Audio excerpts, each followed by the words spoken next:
Sir, मैं अपने अगले भाग में आपका ध्यान आकर्षित करना चाहूंगा जो new administration United states of America में आई है उसका क्या इकोनॉमिक आर्थिक इंपैक्ट भारतीय अर्थव्यवस्था पर पड़ने जा रहा है। सर, पहले तो 4 फरवरी 2025 को अमेरिका की सेना का एक माल ढोने वाला बड़ा विमान 104 भारतीयों को डिपोर्ट करने के लिए भारत आया। पता लगा कि उन भारतीयों के हाथ में हथकड़ियां और पैरों में जंजीरें थी, बेड़ियां बांधकर उनको लाया गया।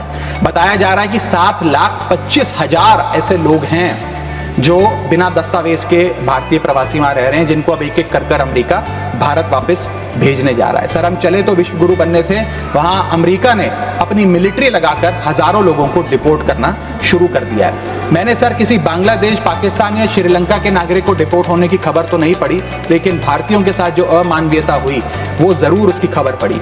सर, मैं ये स्पष्ट करना चाहता हूं कि इलीगल माइग्रेशन को तो शायद इलीगल इमिग्रेशन को इस सदन में बैठा कोई भी व्यक्ति सपोर्ट नहीं करेगा, लेकिन सर जो उस नाउमीदी के शिकार रोजगार की तलाश में युवा गए उनके साथ जो इनह्यूमन ट्रीटमेंट हुआ उसको लेकर तो हमें आवाज बुलंद करनी चाहिए। सर, 40 घंटे तक उनके हाथों और पैरों में बेड़ियां बांध के रखा गया, वॉशरूम तक नहीं जाने दिया गया।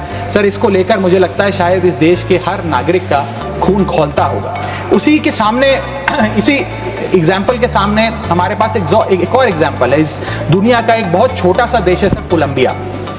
कोलंबिया के राष्ट्रपति गुस्तावो को जब पता लगा कि अमेरिका से एक सेना का माल ढोने वाला विमान इसी प्रकार कोलंबिया के नागरिकों को जो बिना दस्तावेज के वहां पाए गए कोलंबिया छोड़ने के लिए आ रहा है, तो उन्होंने उस विमान को लैंडिंग की अनुमति नहीं दी। उन्होंने कहा कि मैं अपना विमान भेजूंगा, कोलंबिया सरकार का विमान, और पूरे सम्मानजनक तरीके से मैं अपने नागरिकों को वापस लाऊंगा। सर, वास्तव में कोलंबिया जो डटकर अमेरिका के सामने खड़ा हो गया वो असल विश्व गुरु बना इस महीने में। तो और मैं मिनिस्टर ऑफ एक्सटर्नल अफेयर्स से भी पूछना चाहूंगा सर कि वो खुद क्यों नहीं गए इन नागरिकों को, हमारे भाइयों बहनों को रिसीव करने।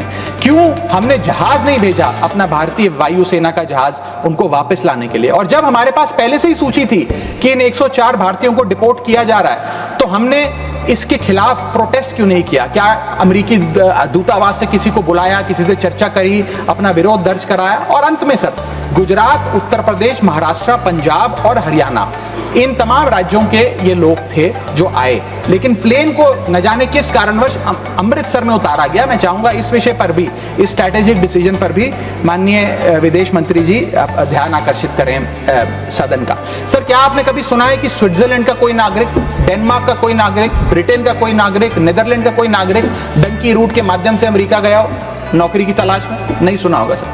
भारतीय ही क्यों मजबूर है डंकी रूट के माध्यम से अमेरिका पहुंचकर वहां पर मेहनत मजदूरी, छोटी मोटी लेबर का काम करने के लिए? वो इसलिए सर क्योंकि इस देश में तमाम सरकारों ने हमारे देश के युवा को बेरोजगार रखा। वादा तो था सर 2 करोड़ नौकरियां देने का, लेकिन वो 2 करोड़ नौकरियां दे नहीं पाई सरकार। शायद लैक ऑफ अपॉर्चुनिटीज और अनएम्प्लॉयमेंट के चलते लोग अमेरिका जाने को मजबूर हो गए। मैं बताना चाहूंगा सर, आप इसको इस परिप्रेक्ष्य में भी देखने की कोशिश करें कि अमेरिका के सबसे पिछड़े राज्यों में एक राज्य है मिसिसिपी जो आता है।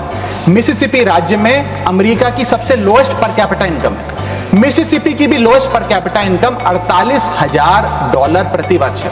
उसका मुकाबला करिए सर, कंपेयर करिए भारत की पर कैपिटा इनकम से। भारत की पर कैपिटा इनकम मात्र $1160 है। कहां अमेरिका की सबसे गरीब राज्य की पर कैपिटा इनकम, यानी कि साल में औसतन मिसिसिपी में रहने वाला एक आदमी $48,000 कमाता है, वहां एक भारतीय औसतन $1160 कमाता है। तो क्यों नहीं कोई बेहतर जिंदगी के लिए, ज्यादा पैसा कमाने के लिए अमेरिका जाने पर मजबूर होगा सर। सर, मैं डोनाल्ड ट्रंप एडमिनिस्ट्रेशन की जो इकोनॉमिक इंपैक्ट भारत पे पड़ने जा रहा है उस पर भी आपका ध्यान आकर्षित करना चाहूंगा। सर, सबसे पहले H1B वीजास। ये H1B वीजा जो अब भारी रिस्ट्रिक्शंस के साए में फंसे हुए हैं, इसका सबसे ज्यादा अगर नुकसान किसी को होगा तो भारतीयों को होगा।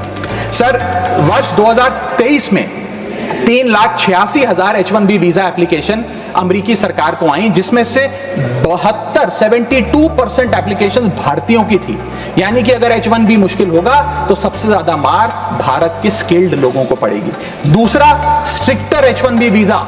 अगर स्ट्रिक्टर H1B वीजा होगा और H1B वीजा वालों के वेज में मॉड्यूलेशन करी जाएगी, उसके चलते तमाम वो कंपनियां जो भारतीयों को रोजगार देती हैं अमेरिका में, वो भारतीयों को निकाल कर लोकल अमेरिकन को जॉब्स देंगी, जिसके चलते एक बहुत बड़ी बेरोजगारी की फौज, हिंदुस्तानियों की फौज परेशान हो जाएगी, भारत वापस आने को मजबूर हो जाएगी। सर तीसरा पॉइंट, ट्रंप के प्रपोज्ड टैरिफ्स। ये टैरिफ्स क्या है सर जिसकी इतनी चर्चा होती है कि ट्रंप एडमिनिस्ट्रेशन टैरिफ लगाने जा रहा है, प्रपोज टैरिफ लगाने जा रहा है। उसका सरल मैं एक उदाहरण के माध्यम से आपको समझाना चाहूंगा। टैरिफ को आप एक इंपोर्ट ड्यूटी के चश्मे से भी समझ सकते हैं। मान लीजिए अमेरिका में बैठा एक बायर हिंदुस्तान के एक मैन्युफैक्चरर से एक शर्ट खरीदता है 100 रुपए की। आज वो शर्ट उसे 100 रुपए की पड़ती है, लेकिन अगर ये अमेरिका की नई हुकूमत ट्रंप एडमिनिस्ट्रेशन 20% का टैरिफ शर्ट्स पर लगा दे, एपरल्स पर लगा दे, तो वो 100 रुपए की शर्ट अमेरिका के बायर को 100 रुपए की नहीं 120 रुपए की पड़ेगी। तो वो अमेरिका का बायर हिंदुस्तान से 120 रुपए की शर्ट खरीदने की बजाय 108 रुपए की, 105 रुपए की, 104 रुपए की वियतनाम, फिलीपींस और बांग्लादेश जैसे देशों से खरीदेगा। यह है टैरिफ का खेल, जिसके चलते एक्सपोर्ट्स घटेंगे, मांग घटेगी, कारखाने बंद होंगे, रोजगार जाएगा। सर पहला IT exports. Bharat 245 billion dollar का सालाना आईटी एक्सपोर्ट करता है। इसका 80% export United states of America को होता है। सबसे बड़ा प्रहार आईटी एक्सपोर्ट्स पे होगा। दूसरा, 15 से 25% यूएस टैरिफ्स इंडियन एपरल्स यानी कि टेक्सटाइल्स पर लगने जा रहे हैं, जिसका मैंने उदाहरण अभी आपको दिया।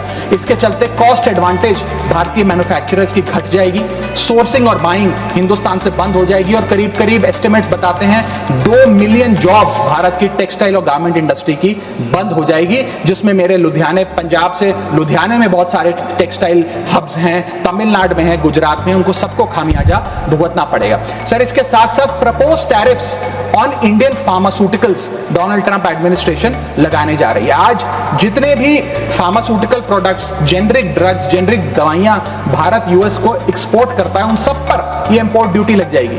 मैं आपको बताना चाहूंगा 40% यूएसए की जितनी खपत है उसके 40% जेनरिक दवाइयां और ड्रग्स भारत सप्लाई करता है। तो इतना बड़ा प्रहार भारत की इंडियन फार्मा इंडस्ट्री पे होने जा रहा है, जिसके चलते रेवेन्यू लॉसेस और जॉब लॉसेस होने जा रहे हैं। तीसरा point, proposed 25% US tariff on Indian auto companies. Automobile, auto parts बनाने वाली कंपनियों पर 25% की ड्यूटी लगाने जा रही है ट्रंप एडमिनिस्ट्रेशन, जिसके चलते $14 बिलियन का ट्रेड इंपैक्ट होने जा रहा है। और इसके चलते भारत में मैन्युफैक्चर हो रही ऑटोमोबाइल्स की डिमांड घटेगी, एक्सपोर्ट घटेगा, कारखाने बंद हो गए और 10 लाख से ज्यादा लोगों की नौकरियां जा सकती हैं। सर चौथा और महत्वपूर्ण पॉइंट, एक बहुत बड़ी बेरोजगारों की फौज भारत की ऑलरेडी बेरोजगार फौज में जुड़ जाएगी। पूछिए कैसे सर? सर 7,25,000 वो लोग जो बिना दस्तावेज के रह रहे हैं, जिन्हें अमेरिका कह रहा है हम भारत भेज देंगे। 1 मिलियन वो लोग जिनका ग्रीन कार्ड अभी पेंडिंग है, उनका ग्रीन कार्ड कैंसिल हो जाएगा। लाखों H1B वीजा एप्लीकेंट जिनका H1B वीजा मिलना अब नामुमकिन सा हो गया है। और उसके अतिरिक्त भारत में जो टेक्सटाइल्स, फार्मा, आईटी और ऑटोमोबाइल इंडस्ट्री है उसमें जॉब ले ऑफ्स होंगे, यानी कि इन लाखों लोगों की, एक जो अनएम्प्लॉयड लोगों की फौज भारत आकर भारत की ऑलरेडी अनएम्प्लॉयड लोगों की फौज में जुड़ जाएगी। उसको कैसे हम इस इकोनॉमिक साइकिल में रीइंटीग्रेट करेंगे, कैसे इस अनएम्प्लॉयमेंट और अंडर एम्प्लॉयमेंट का सामना करेंगे। सर मेरा आखिरी पॉइंट इस ट्रंप एडमिनिस्ट्रेशन का जो इकोनॉमिक इंपैक्ट भारत पर पड़ेगा उसके संदर्भ में है, वो ये है सर कि भारत की फॉरेन इनवर्ड रेमिटेंसेस घट जाएंगी, भारत का फॉरेक्स रिजर्व्स घटेगा। सर वर्ष 2024 में डॉक्यूमेंटेड एंड अनडॉक्यूमेंटेड भारतीय, प्रवासी भारतीय जो यूएस में रहते हैं, उन्होंने कुल मिलाकर $111 बिलियन भारत भेजे। यानी कि वहां पर जो आदमी रहता है वो कमाई करता है, वो पैसा हिंदुस्तान भेजता है ताकि हिंदुस्तान में जो उसका परिवार, बूढ़े माँ बाप, बीवी बच्चे, भाई बहन हैं, वो सम्मानजनक जीवन जी सकें। जब उनकी नौकरियां ही नहीं रहेंगी, जब वो पैसा ही नहीं कमाएंगे, तो वो क्या पैसा भेजेंगे? जब वो पैसा नहीं भेजेंगे तो भारत के फॉरेक्स रिजर्व्स घटेंगे और फॉरेक्स रिजर्व्स घटने की वजह से रुपया और कमजोर होगा और डॉलर और मजबूत होगा। सर भारत की कॉर्पोरेट टैक्स कलेक्शंस में 3 से 4 हजार करोड़ का नुकसान होने जा रहा है इस ट्रंप एडमिनिस्ट्रेशन के प्रपोज टैरिफ्स की वजह से। और इन्फोसिस, टीसीएस जैसी बड़ी बड़ी कंपनियां अब 80 से 90% अमेरिकी लोगों को नौकरियां देंगी। भारतीय जो H1B वीजा पे वहां काम कर रहे हैं उनको निकालने का काम शुरू होने जा रहा है। सर जो अमेरिका कहता है वो भारत हमेशा से करता है, एक वफादार दोस्त की तरह। अमेरिका कहता है ईरान से कम तेल खरीदो, हम कम तेल खरीदते हैं। अमेरिका कहता है मुझसे वेपन्स खरीदो, हम डिफेंस हेलीकॉप्टर्स उनसे खरीदते हैं। अमेरिका कहता है फलाना फलाने देश पे मैंने सैंक्शन लगा दिया, इस पे रिस्ट्रिक्शंस लगा दी, इससे आप अपना व्यापार बंद कर दो, हम व्यापार बंद कर देते हैं। अमेरिका कहता है रशिया से डिफेंस एयर सिस्टम ना खरीदो, हम उसे निलंबित कर देते हैं। लेकिन उसकी इन सारी चीजों को मानने और एक वफादार दोस्त होने के नाते हमने ये चीजें मानी भी, उसके बदले भारत को मिलता क्या है सर? और सर सबसे जरूरी बात, भारत में एक बहुत बड़े वर्ग ने और खास तौर पे भारतीय जनता पार्टी के समर्थकों ने सोशल मीडिया पर कैंपेन चलाया ट्रंप को जिताने के लिए कि ट्रंप चुनाव जीत जाए। न जाने कितने ट्वीट, फेसबुक, इंस्टाग्राम, यूट्यूब पे वीडियो बना बना कर डाले कि ट्रंप जीत जाए। यहां तक कि कुछ लोगों ने तो हवन और अनुष्ठान भी किए कि डोनाल्ड ट्रंप अमेरिका के राष्ट्रपति फिर से बन जाए। लेकिन उसके बदले हमें हासिल क्या हुआ? पहला झटका जो ट्रंप एडमिनिस्ट्रेशन ने दिया सर, वो भारत को दिया। सर इन 104 भारतीय जो वापस आए हैं, जिनकी हाथों में जंजीरें और पैरों में बेड़ियां थी, उनके लिए भी सर 4 पंक्तियां लाया हूं, गौर फरमाइएगा। सपना था कि अमेरिका जाकर कुछ कमाएंगे, ये नहीं पता था कि ऐसे बांध कर वापस लाए जाएंगे। हाथों में हथकड़ी, पैरों में बंधी रही बेड़ियां, दर्द से टूटती और चटकती रही एड़ियां, कस के बांधा जंजीरों से जैसे कोई सामान, टपकते आंसू सुनाते हैं क्रूरता की दास्तां। सपने में भी नहीं सोचा था कि ऐसा मंजर, मगर अपनों ने ही खोप दिया पीठ में खंजर। क्या बीती होगी उन पर, ये वो ही जानेंगे, उनके जख्मों को विदेश मंत्री नहीं पहचानेंगे। हर चेहरे पर लिखी है क्रूरता की कहानी, हर चेहरे पर लिखी है क्रूरता की कहानी। गुनाह सिर्फ इतना कि वो है हिंदुस्तानी।